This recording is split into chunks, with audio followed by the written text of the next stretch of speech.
Okay, lecture 59, photons. What is the energy of a photon with a wavelength of 554 nanometers? What is the energy of a mole of these photons? So here's the equation. Energy is equal to Planck's constant times the speed of light over the wavelength. And if we expand this out, or we put in all of the features here, we have so minus 34 joules seconds. We have 3.00 times 10 to the 8th meters per second.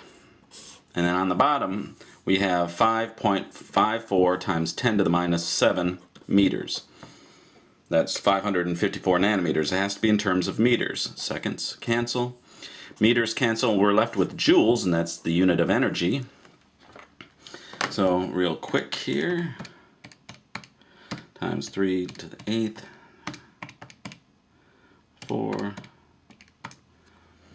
and come up with 3.59 times 10 to the minus 19 joules, and that is per photon.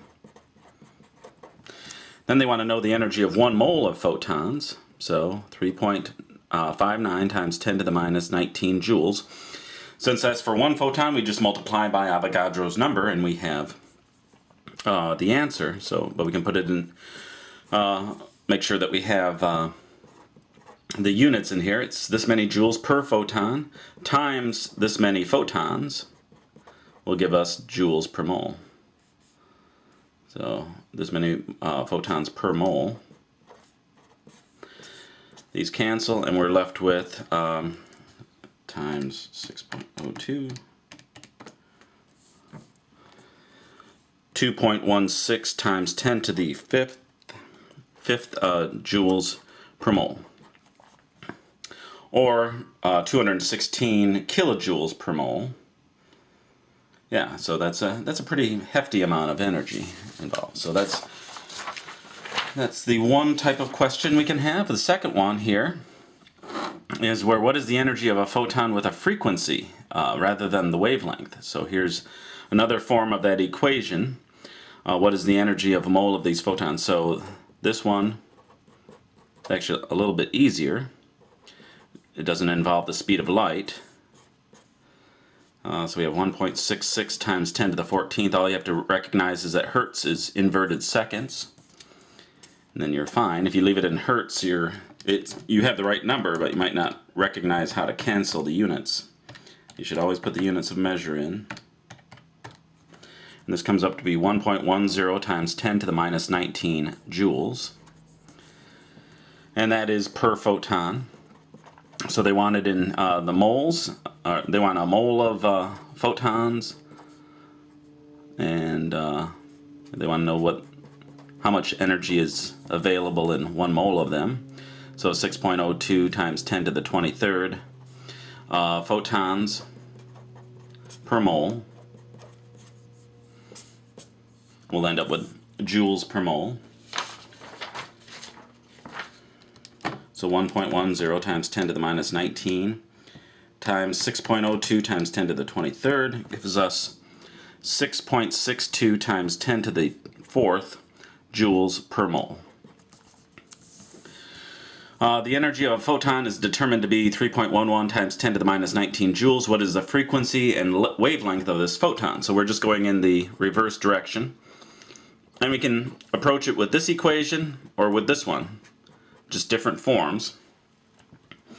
How I'm going to do it, I'd suppose, would be this is just easier to start out with. So we have 3.11 times 10 to the minus 19 joules is equal to 6.63 times 10 to the minus 34 joules seconds.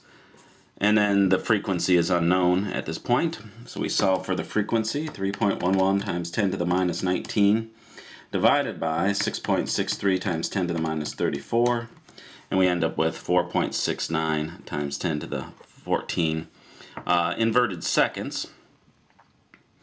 Now at this point you can either, to find the wavelength, you can either put the energy back in here and solve for it, or the wavelength is c over nu. So the speed of light divided by the frequency. This is 1 over seconds, 1 over seconds. So we're left with meters. we should expect it to be a fairly short wavelength. And I come up with 6.40 times 10 to the minus 7 meters. Let me, yeah, and then this is 640 nanometers. I didn't specify, but since we're in that range, usually when you're in that range for a wavelength, you change to nanometers. But since I didn't specify on the exam, you could use whatever units you wanted. Okay, and then the last question here for this lecture. What is the photoelectric effect? Okay, so in your book, you should have a nice picture here. And I'll just draw it quickly. You have a chamber, and there's a vacuum within. And then you have a piece of metal. And what we find is that in vacuum, if you send in a wave, light comes in, you will eject electrons. So the photoelectric effect.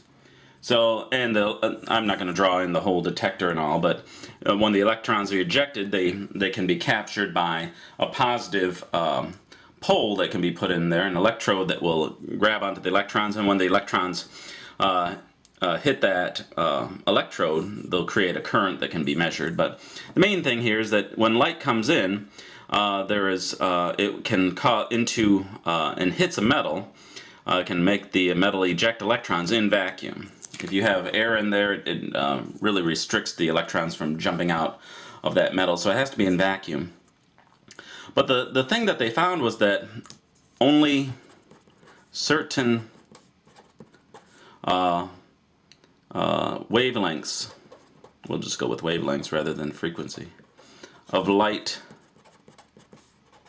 would eject electrons. Intensity of light was not the key. As they thought that if you put in, no matter what the wavelength of light, if you put in enough of it, you shine a bright enough light onto the metal, electrons would eject. But you could have if you have the wrong wavelength of light, you can shine as much light of that wavelength as you want on the metal, nothing happens. But if you have the right wavelength of light, you can have a very, very, very weak light source, and it will still eject electrons. So they determined that light came in. Light is made up of packages of energy, rather than being the metal just absorbing wave after wave of energy and then ejecting electrons once it had its fill of energy. They found that you could send in just the barest, faintest light, and electrons would be ejected. So they figured that light, even though it acts as a wave, in some instances it acts as a particle, it acts as a package of energy that goes directly to an electron and ejects it. So that's the photoelectric effect.